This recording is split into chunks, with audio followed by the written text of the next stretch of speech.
I was barely 4 miles past the airport exit when Mavis sent the text. I almost missed it. My phone was face down on the passenger seat the way it always is when I'm driving, old habit from 30 years of working highway job sites. But the notification sound was wrong. Not the soft ping of a regular message. 3 sharp pulses. The pattern I had assigned specifically to Mavis, my neighbor of 16 years, a retired ICU nurse, who once chased a package thief down our cul-de-sac in her house dress and didn't lose a slipper. Mavis did not text for small things. I checked my mirror, moved right, and pulled onto the shoulder near mile marker 294. The September heat was still brutal in Knoxville, and the highway shimmered ahead of me like something not quite real. I picked up the phone. "Don't go home yet. There's a car in your driveway. Lights moving inside. Check your cameras before you do anything. Call me." I read it twice. 40 minutes ago, I had stood at the departure drop-off at McGee-Tyson Airport and watched my son Cody load 3 suitcases into a skycap cart. 3 suitcases for a 10-day Caribbean cruise. His wife Fiona had kissed my cheek, her perfume so thick it stayed in the cab of my truck the entire drive back. "Take care of yourself, Dad," she'd said. "Don't forget to eat real food while we're gone." Cody had given me a quick one-armed hug, the kind that means nothing, and said they'd send pictures from Nassau. I had driven away looking forward to 2 weeks of quiet, some jazz on the porch in the evenings.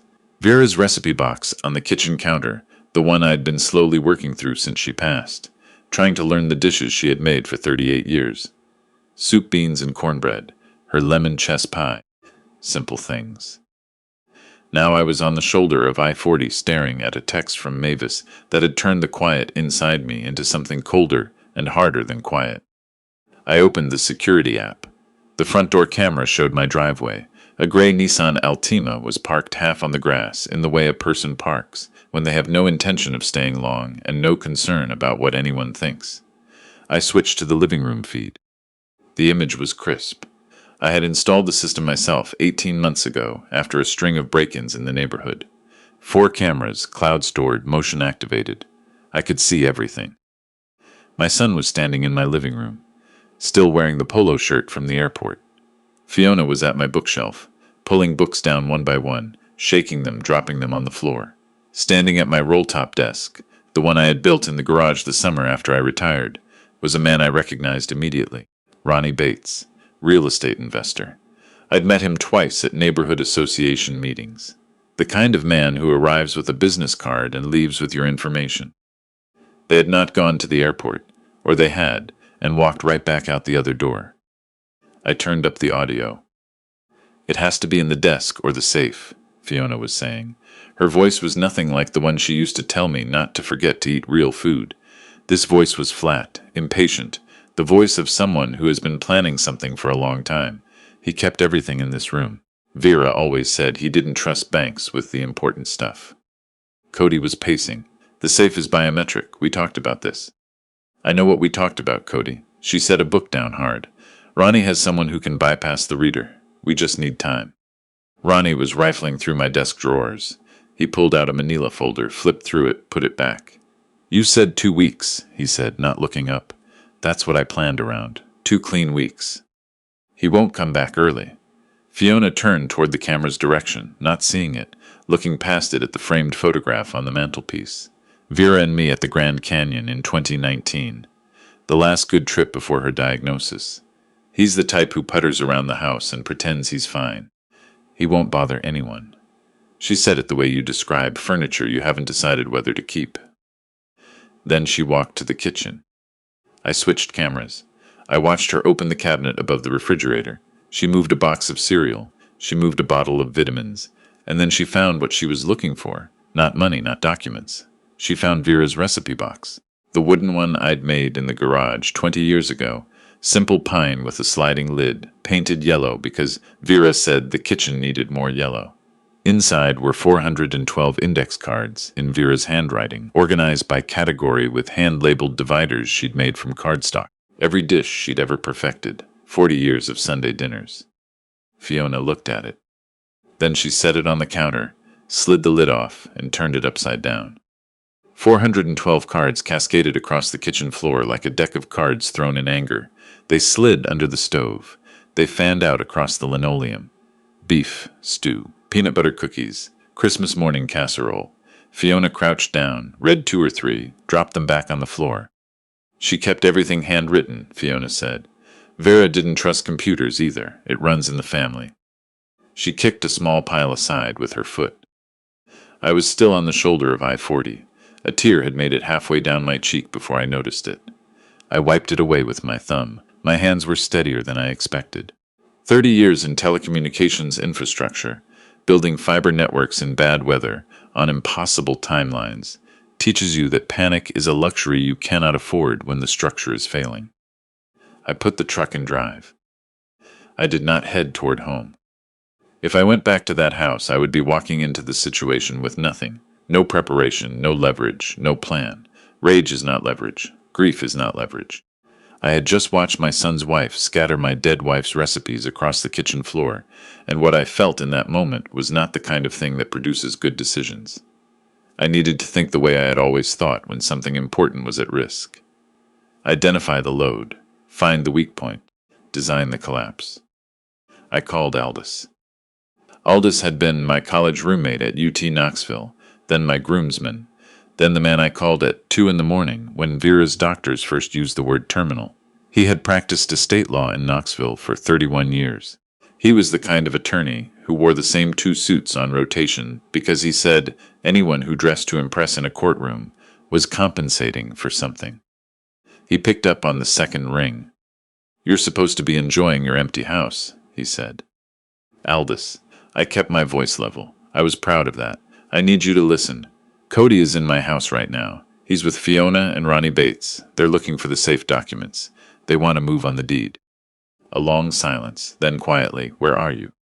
"On 40, heading toward your office." "Keep driving. Tell me everything." I told him.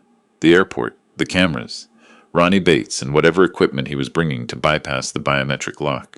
Vera's recipe card spread across the kitchen floor. When I finished, Aldous was quiet in the specific way he gets when he has stopped listening, and is already mapping the legal terrain 3 steps ahead. "The deed," he said. "Yes." "They can't touch it." "I know, but they don't know that. You want to let them commit all the way in. Every last inch." He exhaled slowly. "Come to the office, and call your sister on the way. You'll need somewhere to stay that isn't a hotel. If Cody checks your credit card." "He's on the emergency card. I put him on 2 years ago." "Kill it when you get here. I'll handle the rest." Greta lives in West Knoxville, 22 minutes from Aldous's office, in the house our parents left her. She's 71, retired from teaching high school biology for 34 years, and she has never once in her life failed to answer my call. "I'll make up the guest room," she said before I finished explaining, "and I'll put on real coffee. None of that pod nonsense." I spent the next 2 hours in Aldous's office while the city turned from afternoon into evening outside his 3rd-floor window. We went through the trust documents together. We went through the deed. We pulled up the camera footage on my laptop. When Ronnie held up a piece of paper in my living room and said to Fiona, "This is it. He's listed as sole owner. It'll transfer clean," Aldous made a short sound that was almost a laugh. "Transfer clean," he said. He pointed to a line on the screen. "Harold Whitmore Revocable Living Trust, dated March 14, 2019. That is not your son's father as an individual. That is an entity. Even if they forge a quitclaim deed with your personal signature, the moment that deed reaches a title company, it gets flagged. The seller of record is the trust. They would need trustee certification, notarized amendments, court attestation. What Ronnie is holding is a copy from the recorder's office. It is worth exactly nothing. But they don't know that." "No," Aldous said, "they do not." Cody called at 8:47 that evening. I was at Greta's kitchen table, watching the live feed on my phone, eating the soup she had heated up. Cody was on my sofa. He looked tired in the way a person looks when they have known for a long time that something was coming and have simply run out of road to postpone it. I answered on the 4th ring. "Hey, Dad," the careful voice, engineered to sound casual. "Just checking in. How you doing over there?" "Getting there," I said. I made my voice slightly slower than normal, a little heavier with the weight of an old man in a quiet house. "Tell you the truth, I ended up calling your Aunt Greta. She invited me up for a few days. Old house gets big, you know." Not long, but I caught it. Oh, yeah, sure, that makes sense. He cleared his throat. So you're not at home right now? Not until Thursday, maybe. You know how your aunt talks. I let a small, genuine-sounding laugh come out. She's already got me going through your grandmother's china. Right, right, yeah. Another pause longer. I could almost hear the arithmetic. Okay, well, have a good time. How's the weather there? Beautiful, I said. Really beautiful. I hung up and switched to the living room camera. Cody walked immediately to Fiona and said something I couldn't hear in that room, but I watched her face change. The tightness went out of her shoulders. She nodded once and smiled. They thought they had the whole week. Over the next 2 days, I watched from Greta's living room while they moved through my house with the efficiency of people who had been planning this for months. They photographed documents. They took the watch collection from my dresser drawer. 7 timepieces my father had collected across 40 years of working for Norfolk Southern Railroad, each one bought with wages he set aside when there wasn't much to set aside. They found Vera's jewelry roll in the closet and took the 3 pieces that looked expensive. Ronnie came back Thursday morning with a man I didn't recognize who spent 40 minutes working on the safe with equipment that looked like something from a spy movie. He got it open. I watched Fiona reach inside. She pulled out the trust documents first. Read the first page, read it again, handed it to Ronnie, who read it with his expression flattening degree by degree. This says trust, he said. I can see what it says. Her voice had gone the specific kind of neutral that is more dangerous than loud. He can't sell what the trust owns. You'd need a whole different. I know what we'd need. She set the documents on the desk. She reached back into the safe and found the plain white envelope I had placed there when Vera and I first set up the trust. No label on it. Inside was a handwritten letter, 4 pages, front and back, that Vera had written the week after her diagnosis. She had told me in general terms what it contained. That she loved me, that she wasn't afraid, that she wanted me to plant the hydrangeas along the back fence that she'd never gotten to. Fiona opened it, read 2 paragraphs, put it back in the envelope and put the envelope in her pocket. That was the moment I had to breathe very deliberately through my nose and remind myself that engineering problems require calculation, not combustion. There was also, at the back of the safe, a photograph. Cody at around age 8, standing on a little league field, holding a bat, squinting into the afternoon sun. I am behind him, both hands on his shoulders. We are both grinning. Vera took that picture. She always said it was her favorite photograph of us. Fiona looked at it for 3 full seconds. Then she set it face down on the desk and went back to looking for account numbers. Aldous contacted the Knox County Sheriff's Office on Friday morning, and through a professional relationship he'd built over 30 years of working with the federal courts, he had already briefed a special agent at the FBI field office in Knoxville. The watch collection alone was felony theft. The forged quitclaim deed that a notary named Dex had already prepared. We'd found his name in a text exchange on Cody's phone through channels Aldous knew how to access. Added fraud to the list. The business debt that had started all of this, $380,000 from a failed short-term rental arbitrage scheme that had collapsed 6 months ago, had led Cody to a private lender in Memphis with a collection policy that did not involve lawyers. All of it was on paper. All of it was on camera. All of it was now in a file on Aldous' desk. They came Saturday morning. I drove myself. I wanted to be there when it happened. I turned onto my street at 9:14 a.m. and pulled up behind the second sheriff's vehicle. The deputies were already moving up the driveway, 2 in front, 2 circling around back. Aldous stood on the sidewalk in one of his 2 suits, holding a thick file folder, looking precisely as calm as a man who has done this kind of work for 3 decades. They're both inside, he said when I reached him. Ronnie left last night, but Cody and Fiona are still here. Good, I said. The deputies knocked. Cody opened the door. He saw the uniforms first, and his hands went up immediately, reflexively, the way a person's hands go up when they have no argument left and their body already knows it. Then he saw me standing at the end of the driveway. That was the look I was not prepared for. Not guilt, exactly. Something smaller and sadder than guilt, the expression of a man who has known for a long time that this moment was coming and has simply run out of room to keep running from it. Fiona, behind him, saw me and her face closed like a shutter. I walked up the driveway while the deputies handled the warrants. I stepped inside my house for the first time in 5 days. The living room was a used mess. Coffee cups on the end table, shoes left near the couch, the casual mess of people who had forgotten they weren't home. Vera's recipe cards were still on the kitchen floor. I stood there looking at them for a long time. Some had gotten wet from something near the stove, condensation maybe, and the ink had blurred on a few. I bent down and picked up the closest one, Vera's handwriting. The particular slant of it I had read for 38 years. Mama's chess pie. Blind bake the crust 12 min at 375. Don't skip this step.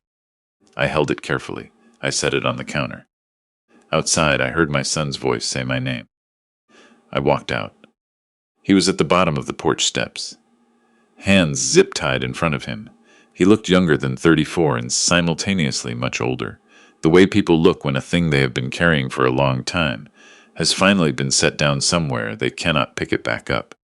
Dad, he stopped, started again. I needed the money. The guy in Memphis, he wasn't going to.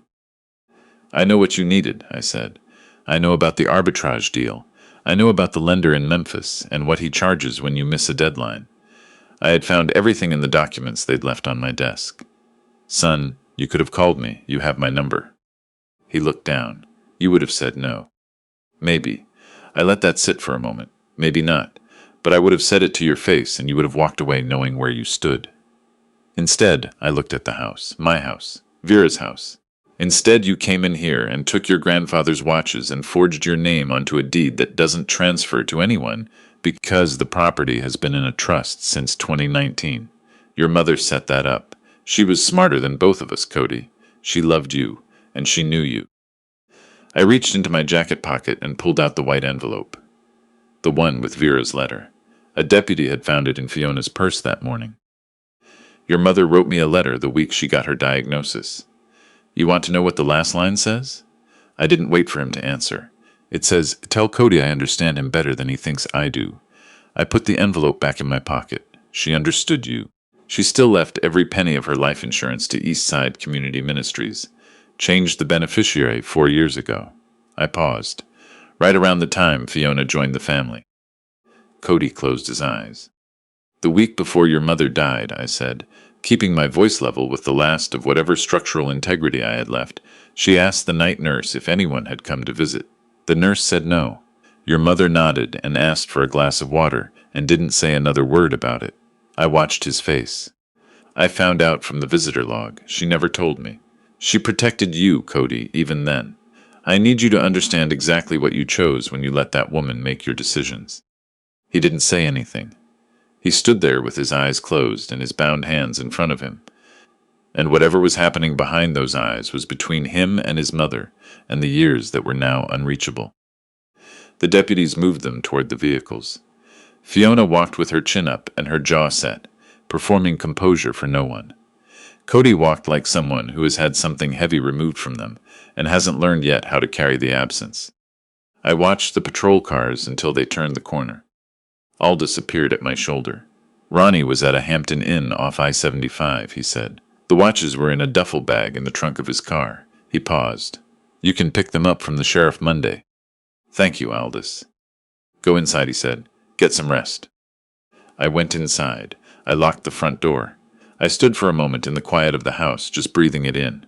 Someone else's coffee, old paper, and underneath all of it, the lavender Vera had kept in a sachet in the hall closet for 30 years.